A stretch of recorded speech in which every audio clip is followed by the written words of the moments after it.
Hi there everyone. So this is my share and show for week 8, and I'm going to talk about a digital portfolio that comes from the website seesaw.me.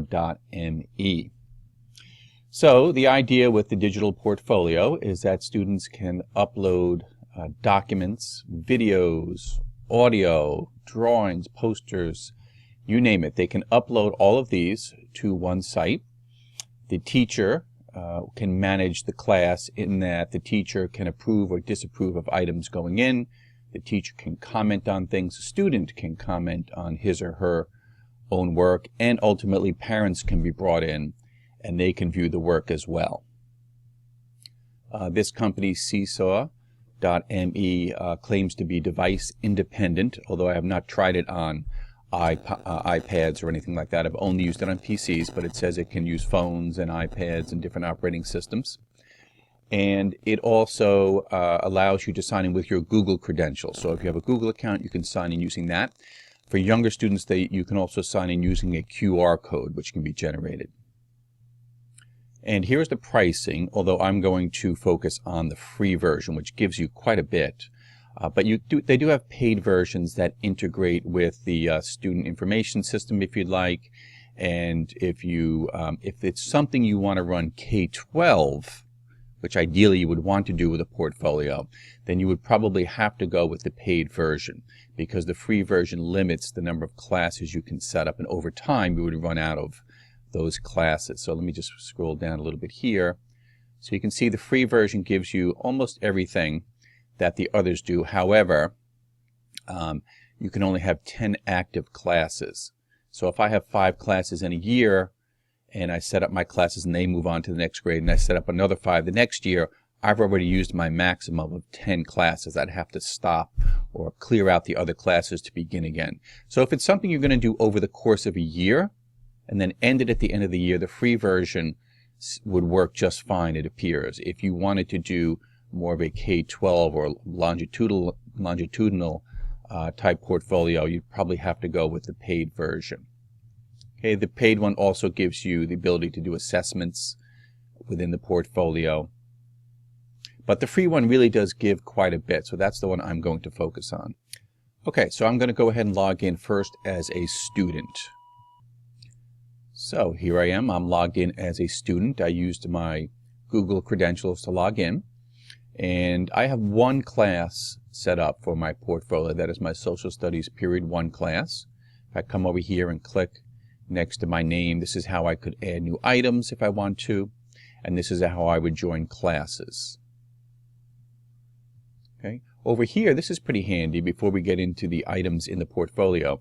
This is a portfolio and a calendar view. So if I click on the calendar view, let's go back to October. I can see that on this day, the 24th of October, I added one item to my portfolio. So it gives you an idea of when things are being added over the course of the year. So if I click on it, it actually shows me a little thumbnail of the item that I added on that day. Let's go back and look at the 27th. I added 4 items on this day. Here are little thumbnails of what I added. So this is really handy so you can see how the items are added over the course of the year. Okay, so I'm back in portfolio view here. So I have 5 items that I've added to my portfolio here. So the first one is a little just intro video that I put in there, recorded with my webcam. The next one was some writing that I put in. This is just a sample. This would be filled up in reality. Okay, and it also has an audio component to it, so it's got written and audio here. This is a Google Slides presentation that I did that I uploaded from my Google Drive, so that is now in my portfolio.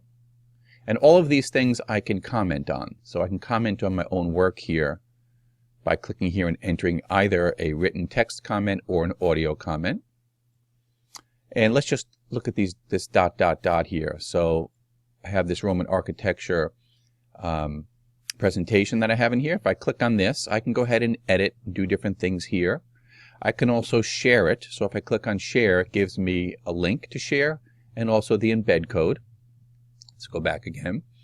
I can download it if I wanted to a network folder or a flash drive. I can get a QR code. So let's go ahead and click on that. It's going to generate a QR code for that item, which I can print right from here if I'd like. And I can just physically print it to a printer as well. So I've got a lot of different options for each of the files in here. So that's a Google Slides presentation. Here is a PDF that I uploaded. So I'll go ahead and click on it. I'll get a larger view.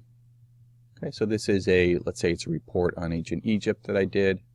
And I can scroll through it here like so. I can zoom to different sizes if I want to make it larger. Okay, so that's a PDF I uploaded. This is a large poster, like a 2-foot by 3-foot poster that I also put up there. Again, if I click on it, it will go ahead and make it larger. I can print it from here or do whatever I'd like. Okay, so those are some of the items that I added in here. In the video, if I just play it. Hi Mom, hi Dad, hope you like my portfolio. Okay, a little intro video, etc., etc. So it's really, you can really add a variety of different items to this. So if I click on the plus up here, it's another way to add things. So I go ahead and click that. Do I want to add a photo, a video, a drawing, upload a file, perhaps from my Google Drive, put a written note in there or a link to something? Okay, so you can choose any of these, and I can add them to my portfolio. So let's go ahead and just upload a PDF. So I'll just do a nice easy one here. I'll browse for it on my computer. And I have a sample essay, let's say, right here. I could put a caption under it if I'd like. If all is good, I hit this check mark and it puts it in my portfolio. Now, waiting for approval. So the teacher needs to approve all of the items that go into the portfolio with a simple click, and we're going to go ahead and look at the teacher view next. So this is visible to me. However, it will wait on this approval list until the teacher gives it the final approval. So let's go ahead and look at the teacher view now. So here's the sign-in screen. This time I'm a teacher, and I'm going to go ahead and log in with my Google account, and I'm in. Okay, so this looks similar, but over here I would have all of my students listed. Now I only have one student in my class here. That student has 5 items in his portfolio, and there's one unapproved item. That's the one I just uploaded down here. So let's take a look at that. I'm going to go ahead and click on that. I'm going to go ahead and read this. I like the way it looks, so I can approve it or disapprove it, whatever I'd like. So I'll go ahead and approve that one, and it will become part of the student's portfolio. So let's go back to the class feed. Okay, and now this student has 6 items. I can click on the student, and I can go ahead and see the different items in the student's portfolio. Again, it looks very much like the student view. I can say if I like it, I can comment on it. This has to do with graduation requirements, and I can also go in here and get QR codes, etc., etc. Okay, all the things a student can do pretty much I can do in the portfolio as well. I have the calendar view, so I can see when students are uploading various things. Okay, I can see when different students uploaded different items. So here it is. That's the one I just uploaded.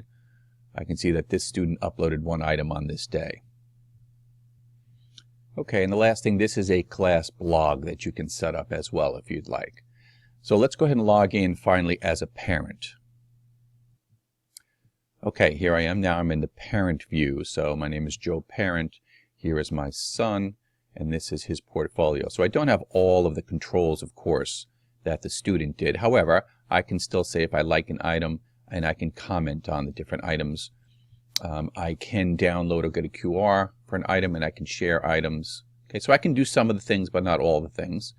But as a parent, I can go in and see all of these items and play the videos and the audio and view everything. Okay, the parent is invited in by the teacher through an email, and if the parent accepts it, then the parent gets this view as well. So that is a little introduction to the digital portfolio in seesaw.me. I personally think digital portfolios or portfolios of any kind are a great idea. It just gives a more authentic look of what we're doing in schools. And it would be great to bring up during, let's say, a parent-teacher conference. We could pull up the work and take a look at it. The question, of course, becomes the management piece. You know, it's one more thing that a teacher has to do, even though they make it relatively easy. to kind of oversee these portfolios. So I don't know anyone that's used this. I would love to see someone try it, but it may end up being too much work to follow through on. I don't know. But that's a little sample of seesaw.me. Thanks for watching.